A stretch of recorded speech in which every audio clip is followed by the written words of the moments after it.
Was it just one man with a rifle and a book depository, or something much bigger? Bill O'Reilly's Killing Kennedy lays out the timeline. But the whispers of conspiracy still echo. With LBJ next in line for the presidency, was there more to gain than just power?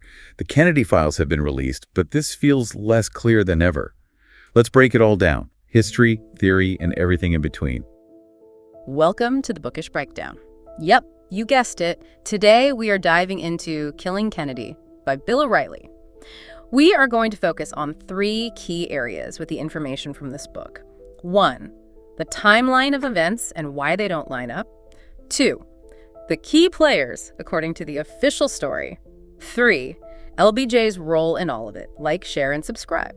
It's interesting, isn't it, how O'Reilly and Dugard, much like they did with their book on Lincoln, set out to make a really significant historical event accessible to a wider audience. Yeah, it really seems like that's their goal. Make it digestible. The book even kicks off by drawing some interesting parallels between Lincoln and Kennedy, pointing out that both presidents won their elections by fairly slim margins and faced quite a bit of opposition. And that mirroring right at the start is fascinating, isn't it? By drawing those connections, Lincoln and Kennedy, it almost suggests this. Well, this pattern of vulnerability, maybe, right from the beginning. That's a good point. And for listeners wanting to get, a solid handle on this, we're going to really dig into how the book presents those three things. The timeline issues, the main players in the accepted story, and how LBJ fits in initially. Okay, so let's dive right in then. Morning of November 22nd, 1963, Fort Worth. Right. The book paints this picture of Kennedy addressing a crowd, and he seems pretty upbeat, actually, even though it was raining. Yeah, despite the weather. And there's that little detail about Jackie not being there right away. Yeah. His joke about her organizing herself. Yeah. It's a small thing, but it humanizes the moment before everything changes. Yeah. That Fort Worth scene, it almost feels like the calm before the storm. It definitely sets the scene. Kind of a prelude. Then, boom, they arrive in Dallas, Love Field, and suddenly the sun's out, huge crowd, looks really welcoming. Big shift in atmosphere. But almost in the same breath, the book reminds you, Dallas wasn't exactly Kennedy territory. No. They mentioned those KO the Kennedys bumper stickers. There was this strong anti-Kennedy feeling simmering there. Why bring that up so fast, that contrast? Well, I think that contrast is crucial. You get the smiles and the waves, Yeah. but underneath, hostility. Right. It immediately sets this stage of maybe hidden danger. It tells you he wasn't walking into a friendly zone, not completely, and that becomes, really important context for what happens next. Yeah, it really does. And then the motorcade, the book just hammers on the security issues with the route they took. Oh, yeah. It lists them out. Things like all those high windows looking down, no clear alternate routes planned. Which seems basic, right? Exactly. And the streets, supposedly wide, but maybe not wide enough to really keep the crowds back effectively. And those turns, especially that tight one onto Elm Street. That hairpin turn, yeah. There's that chilling quote from Special Agent Sorrells basically saying they were sitting ducks. Why focus so much on these flaws? Well, it's looking back, obviously, but the book lays it out like a series of red flags. It makes you ask, why were these risks okay? It wasn't just one thing, but this whole combination of factors on the route that the book suggests were, seriously flawed, almost inviting trouble. Okay, so then we get to Dealey Plaza itself. The book brings up Howard Brennan.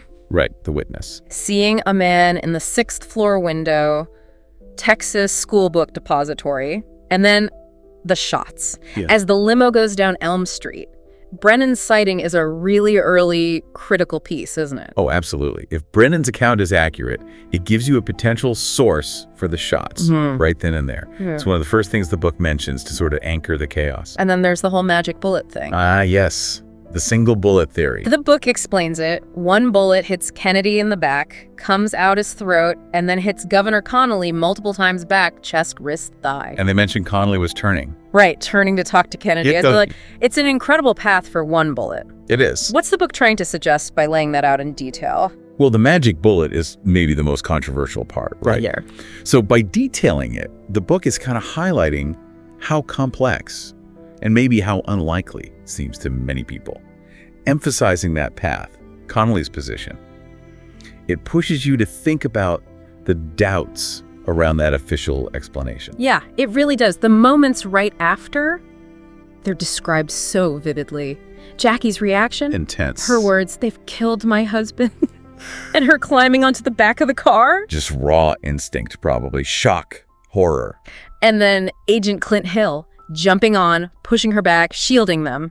Brave. Absolutely heroic. Shows the Secret Service in action, making split-second choices in, total chaos, protecting the First Lady, the President. The book also mentions the radio calls going out immediately. President hit, the race to Parkland Hospital, and then the pronouncement.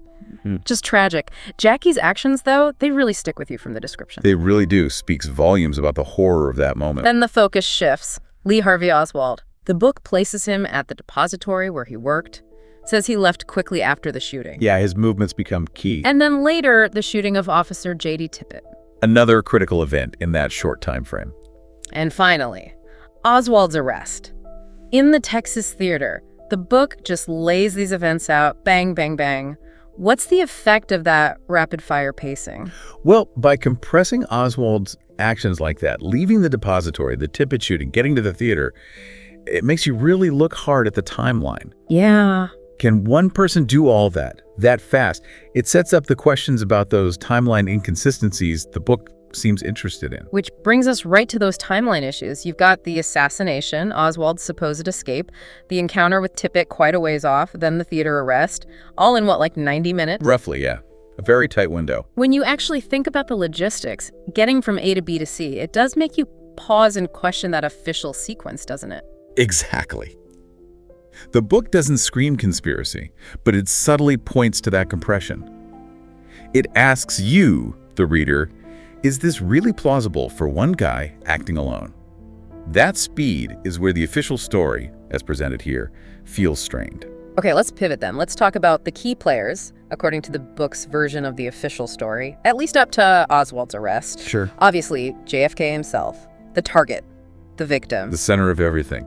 The book notes his general popularity, but also those pockets of strong opposition, like in Dallas, and reminds us this Texas trip was political, build support for re-election. Right, so the stakes were high even before the assassination. It wasn't just the ceremonial visit, it was campaigning. Then Lee Harvey Oswald, positioned initially anyway as the lone assassin. The narrative builds around him. The book touches on his background. Ex-Marine, lived in the Soviet Union, came back. Yep, the defection. Handed out pro-Castro leaflets, got FBI attention. His wife, Marina, apparently thought he was unstable. Adds a personal layer to his profile. And that detail about him watching movies about assassinations right before the event, that's pretty chilling, isn't it? It really is. The book builds this profile, aligns with the lone gunman idea. Yeah. Unstable, ideological, maybe fascinated by political violence. Marina's view reinforces that instability. Governor John Connolly, another central figure, obviously being wounded in the car. Critically wounded. Yeah. Book notes his injuries and also mentions he was a conservative Democrat, maybe a bit politically distant from Kennedy.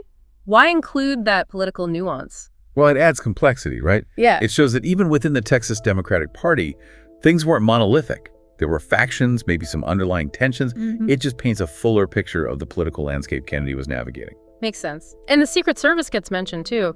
Interesting comparison to Lincoln's time when there wasn't really a formal detail like this. Right, shows how presidential protection evolved. But the book focuses on their presence in the motorcade and Clint Hill's actions after the shots, reactive. Exactly. It underscores that even with modern protection, it tragically wasn't enough in that moment. Hill's bravery stands out, but the system maybe had holes, or the situation was just impossible. And finally, in this initial players list, Jack Ruby gets introduced. Ruby. Dallas nightclub owner, apparently admired Kennedy. The book says he was actually at the Dallas Morning News placing an ad when he heard about the shooting. Became furious. Yeah, setting the stage there, his introduction feels like foreshadowing, doesn't it? He's on the sidelines of the assassination itself, but positioned as this Kennedy supporter, deeply angered, hinting at his very dramatic role to come. Definitely. Okay, let's shift to LBJ's role. Lyndon Johnson, at least how the book presents him in the immediate picture. Right, the vice president. The book really plays up this idea of a strained relationship with Bobby Kennedy and this feeling LBJ had of being kind of marginalized in the administration. Yeah, pushed to the side a bit. Gives examples like needing permission to use Air Force planes, losing some clout in Texas politics. It paints him as feeling a bit peripheral. Why emphasize that? Well, highlighting that feeling of being sidelined, it introduces this potential undercurrent, doesn't it? Tension, maybe ambition within the administration. It makes you wonder if those feelings played any part, even indirectly, in the whole context. The book also notes LBJ was in the motorcade, of course, separate car, behind Kennedy. Following behind, yeah. And there's that interesting observation, someone saying he looked angry and pouting right after leaving Love Field, staring straight ahead, not waving.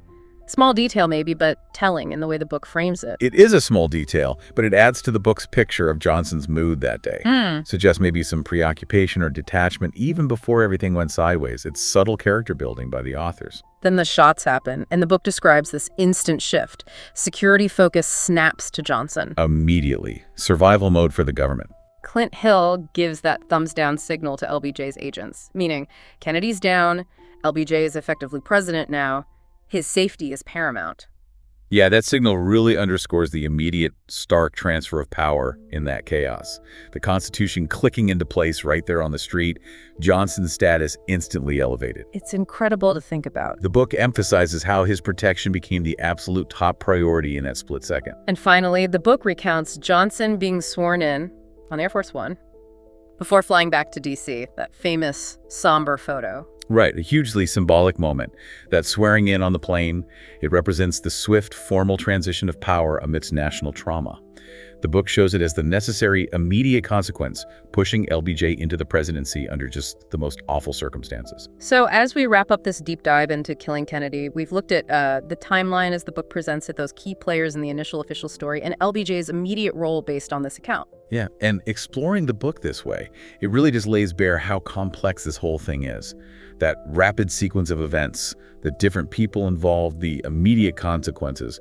O'Reilly and Dugard are trying to piece together this really multi-layered story. It definitely leaves you thinking about all the questions raised by how fast everything happened and all the different angles. Absolutely. And the book does subtly point to those deeper things, right? The anti-Kennedy feeling in Dallas, LBJ feeling sidelined. These are currents under the surface that maybe make you want to look even further. Which really makes you wonder, what other subtle factors presented within the book might offer further insights into this truly pivotal moment in American history? Check out our Killing series playlist to see more videos like this one.